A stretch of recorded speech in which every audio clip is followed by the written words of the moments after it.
자, 이제 파트 2에서 저희가 집중적으로 네. 이야기 속으로 한번 깊숙이 들어가 보도록 하고요. 자, 영화를 보시면 초반 장면들을 먼저 일단 이야기를 해보면 사실 초반은 굉장히 사실은 리얼하게 시작하죠. 네. 마치 무슨 사건 보도 스릴러 영화처럼 급박하게 시작하면서 아이들이 산에 가서 실종되는 어떤 사건이 벌어졌는데 거기서 한 아이만 돌아오게 되죠. 그 유일한 여자아이였었고 걔만 생존자인데 그거 자체를 남들이 굉장히 이상하게 쳐다보는 것을 보도에 가깝게 설명해서 영화는 굉장히 시작 자체는 리얼하게 시작한다. 그러다가 이제 판타지로 넘어가죠. 초반은 그 아이들의 풋풋한 사랑 얘기를 다루는 그런 전형적인 영화처럼 보이죠. 그렇게 본다면 이 사랑의 기본 조건은 둘 다 너무 외로운 아이다 라는 거죠. 그래서 영화에서는 사실 제일 인상적인 장면 중에 하나가 수린이가 이렇게 와서 이 성민이가 보육원에 있잖아요. 아버지가 사실상 아이를 버리다시피 했잖아요. 그러니까 친구들하고 이렇게 축구를 하고 있는데 거기 수린이가 지나가게 되죠. 근데 일부러 이렇게 아마 늦은 오후 같은 데 찍은 것 같고 그래서 그림자가 길게 일부러 이렇게 되어 있는 장면에 세팅이 되어 있고 그 프레임 안으로 축구공이 그림자 안으로 들어오게 되고 소년이 그림자 안으로 들어와서 축구공을 짚다가 올려다보게 되죠. 이런 장면 같은 것은 말하자면 혼자 외롭게 자기밖에 없는 소녀의 외로움 속으로 소년이 들어온 거예요. 그걸 시각적으로 보여주는 건데 그 소년도 역시 굉장히 외로운 아이인 거죠. 그런 면에서 초반부터 이 아이들의 만남은 당연히 10대 초반에 강렬하게 끌리는 서로에게 풋풋한 그런 첫사랑이었겠지만 다른 한편으로는 자기의 외로움에서 반드시 누군가가 있어야 되잖아요.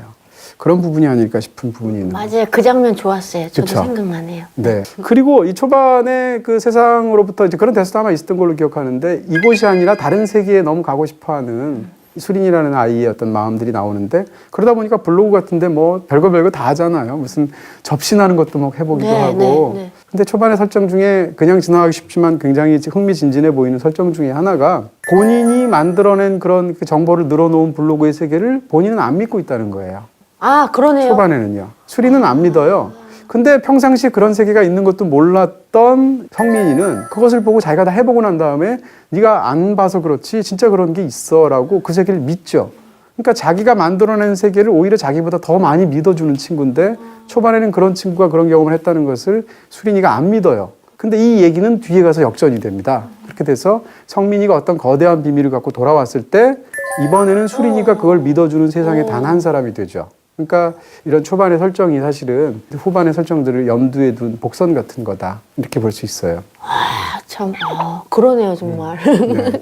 네, 이렇게 해서 뭐 사실 그 두 외로운 소년, 소녀가 표적이 어떻게 보면 우정이기도 하고 또 첫사랑이기도 하고 이런 관계 속으로 들어가게 되는 거죠. 둘이 또 인상 깊었던 게 여자친구가 만든 암호 같은 책에, 거로 네. 둘이 대화를 막 나누잖아요. 네네.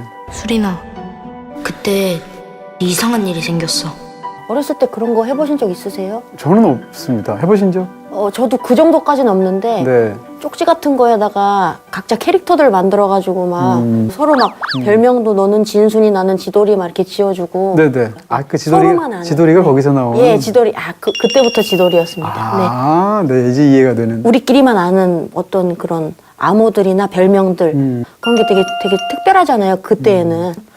아우, 낭만이 이렇게 없죠. 진짜 소녀 하셨네요. 지금도 소녀였어요. 소녀지만. 지금도 소녀였지만 물론 그렇지만, 그때는 네.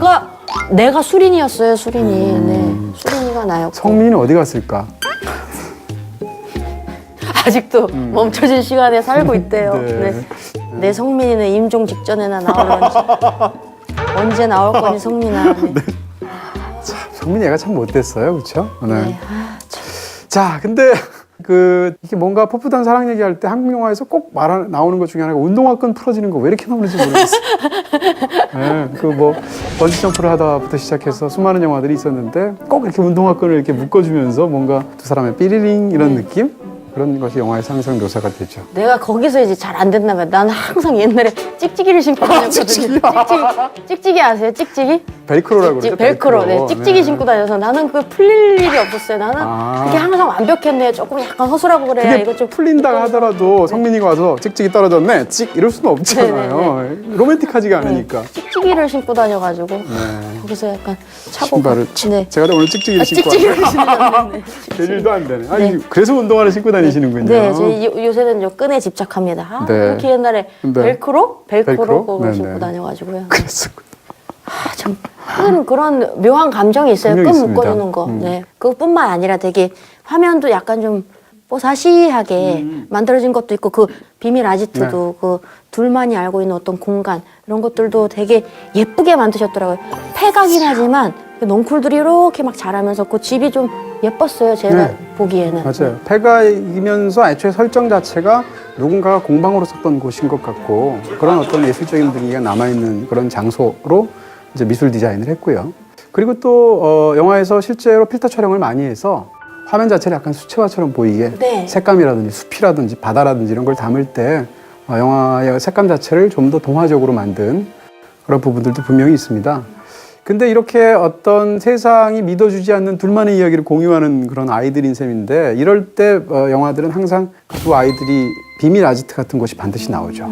여고괴담 같은 데면 학교 옥상이라던가 뭐 계단 밑에 뒤에 약간 움푹 들어가는 곳이라거나 최근에 비밀은 없다에도 그런 공간이 있었죠. 어쨌건 이 아이들은 사실은 지금 여기가 너무 힘들죠. 고통스럽고 적응도 안 되고 마음 들 곳도 없고 그런 상황에서 뭔가 다른 그런 세계, 다른 시공간, 다른 관계를 꿈꾸게 되는데 그것을 이제 판타지로 그리는 거죠. 그러니까 외로운 감정은 사실은 판타지랑 가장 잘 연결되는 감정이다. 왜냐하면 이 외로운 세상에서 벗어나서 뭔가 그러지 않은 세상을 꿈꾸니까. 그 대표적으로 펼쳐지는 그런 영화들로 떠오르는 게 나니아 연대기, 판의 미로 이런 작품들인데요. 나니아 연대기를 보시게 되면 이제 제2차 세계대전 상황에서 도시에서 시골로 가면 조금 더 안전하니까 그렇게 해서 피신하게 되는데 거기서 겪는 일이죠. 옷장 뒤에서 겪는 일이고 판의 미로는 스페인 내전 얘기입니다. 스페인 내전에서 너무 끔찍한 일들이 겪으니까 이 소녀가 판타지의 세계 속으로 사실상 도피를 하는 건데 그런 면에서 이 영화 속에서의 판타지의 맥락은 사실은 그렇게도 보인다는 거죠. 두 외로운 소년 소녀가 둘만의 어떤 시공간을 꿈꾸고 둘만의 이야기를 꿈꾸는 과정에서 펼쳐지는 이야기처럼 보여서 그런 부분이 또 흥미가 있었고 저는 이제 이런 영화들에서 뭐 기억상실증 뭐 아니면 이런 식으로 시간이 변형되는 뭐 타임 패러독스를 다룬 영화라든지 이런 것들을 보게 되면 돌아왔을 때 내가 그 사람이라는 거를 존재 증명을 해야 되잖아요. 근데 이 영화가 좀 약간 슬프게 느껴진 건 돌아와서 그것을 어떻게 정확하게 알게 되냐면 처음에는 메모들을 쫙 남기게 돼. 그동안에 있었던 일들. 왜냐하면 너무 안 믿을 것 같으니까 수린이가 혼자 딱 읽어보고 나서 아 진짜 성민이가 갑자기 나이가 든 남자가 맞구나라고 믿고 이성적으로 믿고 일단 숲으로 찾아가게 돼서 다시 만나게 될 때 다 읽었어요라고 존댓말을 했다가 팔에 상처를 보죠. 그 오른팔 상처가 자기 얼굴을 조각해 주다가 떨어지니까 꺼내다가 생긴 상처거든요. 자기 때문에 난 상처였어요. 그렇죠. 네. 그걸 딱 보는 순간 성민이란 걸 많은 걸 알면서 바로 반말로 눈물을 펑펑 쏟게 되죠. 근데 그런 게 그러니까 상처로 알아본다는 얘기잖아요. 근데 이 성민이가 나중에 보육원에 갑니다. 보육원에 가서 보통 엄마라고 부르는 보육원 교사한테 내가 성민이가 맞다라는 걸 어떤 말을 하게 되냐면 옛날에 교실 유리창 깬 게 근호가 아니라 나였다. 이렇게 말을 하게 되죠. 그러니까 이 아이는 자기 존재 증명을 상처 아니면 자기가 했던 실수 이런 걸로 자기 존재 증명을 하는 아이인 거예요. 그러니까 그런 면에서 뭐라고 그럴까요? 이게 아이의 어떤 그 외로움, 슬픔 뭐 이런 것들이 느껴지는 좀 뭉클한 면들도 사실은 있습니다. 파트 2의 핵심 시간 취향 저격 무비 속입니다. 네. 자, 지금 뭐 이 색깔들인데 이 영화 안에서도 파란색이 굉장히 중요하기도 하고 제가 또 오늘 그래서 파란색을 입었습니다. 네. 파란색이요? 네. 아이고. 이렇게 또 갖다 붙이기도 하면서 네. 영화 속 장면, 대사, 연출, 배우, 연기 등등등 가려진 시간에서 가장 기억에 남는 것은 지선 씨에게 어떤 것이었나요? 라고 다다다님께서 저라고 딱. 아니 이건 제가 넣어서 읽었습니다. 아니 여러분들 무비 속 질문할 때 저한테도 좀 물어봐 주세요. 아니, 이동진 이거 지선 씨한테 평론가님 물어본 생각은요? 거예요. 이러면서 동진 평론가님한테만 너무 아니요, 아니요. 의지하시는데 네. 지선 씨 생각은 어땠냐 해서 내가 혹했네. 지선 씨 생각은 그건 이제 제가 무섭네요. 첨언해서 궁금해서 가려진 시간에서 가장 기억에 남는 건 저는 영상이었어요. 영상의 톤? 네, 영상. 멈춰진 시간 속에서 그 바다 장면. 그게 또 약간 안타까운 장면이기도 해서 네, 그 기억이 많이 남습니다. 이 얘기는 무슨 얘기인지 이제 파트 3에서 네. 조금 더 얘기를 해주실 거고요. 저는 아역 배우들의 연기. 강동원 씨도 너무 좋았지만 이 영화에서는 결국 보고 나면 이제 신은수 양을 포함한 영화의 아역 배우들의 연기들이 참 좋아서 저런 배우들이 나중에 한 10년, 20년 뒤에 영화 지금 어떨까 이런 생각들 자꾸 하게 됩니다. 자, 두 번째 질문도 제가 한번 뽑아볼까요? 예, 노란 거 한번 가볼까요? 네. 장민규 님이요. 강동원이 올해 정말 열일했는데요. 어느 캐릭터가 가장 매력 있었던 것 같나요? 하셨어요. 네. 저는 강동원 씨가 주연으로 나온 영화는 다 보지 않았나 싶은데요. 뭐 직업이 직업이니까. 근데 사실 강동원 씨를 많은 분들이 잘 많이 안 봤던 데뷔작이 있어요. 그녀를 믿지 마세요라는 약사로 나온 그런 그 영화가 있었는데 거기서 강동원 씨는 일부러 약간 시골스럽게 나와요. 그래서 어떻게 보면 강동원의 살짝 외모로만 따지면 흑역사처럼 보이는데 그 영화를 많이 못 보셨으니까 한번 소개해드리고 싶고 그 강동원 씨 외모가 워낙 탁월하지만 최고는 제가 볼 땐 군도 아니었나 싶어요. 외모로만 따지면 군도에서 그 상투머리가 딱 잘라지는 순간 머리를 탁 있죠. 그 긴 머리를 풀어헤칠 때 야, 저 미모는 진짜 대단하구나 이런 생각을 많은 분들처럼 저도 하게 되었죠. 그러니까 강동원 씨는 사극 분장을 해도 아니면 머리가 길어도 근데 다 어울리잖아요. 근데 정말 멋있다라고 느낀 게 늑대의 역에서 저는 그건 이제 대놓고 강동원의 야! 그 미모를 착취한 영화죠. 야 봐라 너네 한번 홀려봐라 그런 지점도 있잖아요. 근데 진짜 홀렸어. 네. 저는 그게 생각이 나네요. 아무래도 10년이 넘게 지난 지금까지도 패러디가 되고 있는 그 장면 있지 않습니까? 네. 그 우산 속. 제껴지는 그 장면. 네. 그 장면은 잊혀지지가 않네요. 네. 네, 우산 제껴지는 장면은. 맞습니다. 네. 그리고 또 한편을 거론하자면 강동원 씨 영화 중에서 저는 강동원 씨가 어떤 감성 같은 걸 연기할 때 굉장히 이 곡진하게 연기하는 부분이 있어요. 대표적으로 우행시. 우리들의 행복한 시간에서 사형수로 나오게 되는데 거기서 어떤 감정 연기 같은 것도 저분이 참 배우로도 참 감정 연기를 굉장히 섬세하고 깊게 잘하시는 분이구나 하는 생각을 하게 됐던 작품이었죠. 자, 그러면 마지막으로 이걸 해볼까요? 진구 이 씨가 아주 긴 질문해 주셨네요. 네. 네. 엄태화 감독은 이번 영화를 찍게 된 시작점에 대해서 바다를 배경으로 성인 남자와 한 소녀가 나란히 서 있는 그림 한 장이라고 얘기했습니다. 이처럼 단순한 사진 한 장이나 구절 등에서 이야기가 시작된 작품들이 은근 많이 있는데요. 평론가님께서 추천해 주실 만한 작품이 있을까요? 하셨습니다.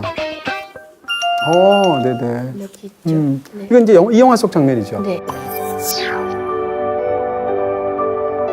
그 장면을 보면서 저는 굉장히 인상적인 클라이맥스이기도 하고 장면 의미는 이제 나중에 설명해야 될 것 같고요. 스포일러 때문에.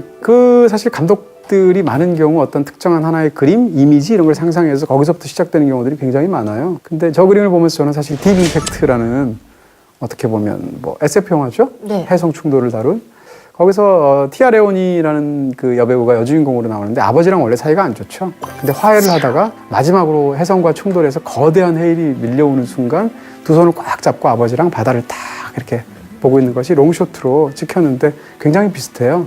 근데 뭐 그 그림은 아니겠지만 이 엄태화 감독님이 아마 그런 어떤 비슷한 것들을 보면서 그렇게 상상했다고 그러죠. 왜 성인 남자와 소녀가 저렇게 네. 다정하게 손을 잡고 바다를 보고 있을까?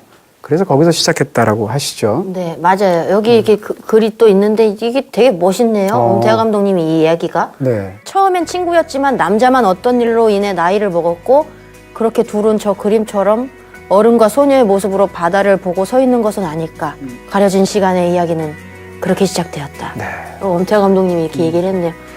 멋지네요. 네네. 근데 그런 경우가 굉장히 많고 그것이 심지어는 한 감독의 세계에서 반복되어 나타나기도 합니다. 대표적으로 지금 떠오르는 건 김태용 감독 이야기를 하면 김태용 감독 영화에서 반복적으로 떠오르는 굉장히 중요한 이미지가 뭔가 하면 아주 밝은데 쨍쨍 그렇게 햇살이 눈부시게 서 있는데 한 여자가 서서 우는 모습. 그런 이미지가 김태용의 감독 세계에서 굉장히 중요해요. 여고괴담 2를 보시면 영화의 마지막에 김규리가 이렇게 옥상으로 나가려고 할 때 문을 열면 햇살이 막 쏟아지면서 이렇게 눈부셔하면서 슬퍼하는 그런 모습이 나오고 가족의 탄생에도 그런 장면이 있어요.